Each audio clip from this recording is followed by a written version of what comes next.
இதை உங்கள்கிட்ட கொடுக்குறேன். நீங்கள் பரலோகம் வரும்போது இந்த மோதிரத்தை கொண்டு வந்து என் கையில் கொடுத்துருவீங்களா? அங்கே இதை கொண்டு போக முடியுமா? நீங்கள் முடியாது. அங்கே வெள்ளியும் வராது, பொண்ணும் வராது, நம்முடைய வீடும் வராது, நம்முடைய காரும் வராது, நம்முடைய பணமும் வராது, நம்முடைய வயல் வராது, நம்முடைய ஃபேக்டரி வராது, நம்முடைய இன்ஸ்டிடியூஷன் வராது, ஒன்றுமே, நம்ம ட்ரெஸ்ஸும் வராது. 2 குறுக்கு 2 நெருக்கு போடு தமுக்க வச்சு அமைக்கிடுவான். மண்ணுக்கு மண்ணாகவும் சாம்பலுக்கு சாம்பலாகவும் புழுதிக்கு புழுதியாக உன்னை ஒப்பு கொடுக்க, நாளைக்கு பிரேயர் மீட்டிங் இருக்கு, எல்லாரும் வந்துருங்க அப்படின்னு சொல்லிட்டு ஐயா ஓடி வந்துடுவார். ஒன்றும் அங்கே வராது. அப்ப என்ன சார் வரும் கூட? அவனுடைய கிரியைகளின் பலன் அவனோடு கூட வருகிறது. கைகளை தட்டி அதற்கு நான் பலன் அளிப்பேன். நீ எப்படி வாழ்றையோ அதான் வரணும். MSW வராது, ஐயர் பட்டம் வராது, ஐயா பிரின்சிபல் இந்த போஸ்டிங்கும் வராது.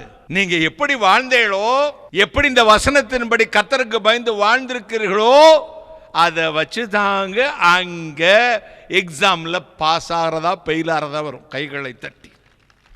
என்ட்ரன்ஸே அப்படிதாங்க. என்ட்ரன்ஸ் எக்ஸாமே உன்னுடைய லைஃப் தான். எனவே தான் சொல்றேன், உங்கள் ஆலயத்தை, இந்த ஆலயத்தை மகிமையினால் நிரப்புவேன். விரும்புங்க. இந்த மொபைல் எல்லாம் பார்த்து பார்த்து மொபைலில் மெசேஜ் கேட்டுக்கிறேன் பிரதர், மொபைலில் மெசேஜ் கேட்டுக்கிறேன் பிரதர், நீ செத்தன்னைக்கு மொபைல்லே நாங்கள் விஷ் பண்ணிக்கிறோம், உனக்கு ஜெபம் பண்ணுறோம். ஒருத்தனும் வர மாட்டான். எறும்புக்கு காக்கைக்கெல்லாம் உற்சாகமாகட்டும். செத்தன்னைக்கு மொபைல், ஐயோ என் ஆழ்ந்த இரங்கலை தெரிவிக்கிறேன், நீங்கள் இறந்து விட்டீர்களா அப்படின்னு மொபைல்லே பேசுங்க. எல்லாரும் இப்போ மொபைலில் ஆன்லைன் ப்ரேயர், கொரோனா வந்துச்சு, இப்போ நேரடி கூட்டத்துக்கு வர மாட்டேங்கிறாங்க. கோழி வறுத்துக்கிட்டு, புருஷன்கிட்ட சண்டை போட்டுக்கிட்டு, ஃபுல்லாக அடிச்சுக்கிட்டு, படியன் சட்டையோட படுத்துக்கிட்டு, காலுக்கு மேலே போட்டு சர்ச் ஆராதனை அப்படி பார்த்து ரசிக்கிறார். இந்த மக்கள் பார்த்தீங்கன்னா சிலது கோழி வறுத்துக்கிட்டு குளிச்சுக்கிட்டே மொபைல் பார்க்குறான். ஆராதனையா? சர்ச்சுக்கு போகல, இல்லை ஆன்லைனில் அட்டன் பண்ணிட்டேன் பிரதர். உன் செத்தனைக்கும் ஆன்லைன்லேயே அட்டன் பண்ணுறோம். இரு, எதை விதைக்கிறாயோ அதை அறுப்பாய். அவரை விதைத்தால் துவரையா முளைக்கும்.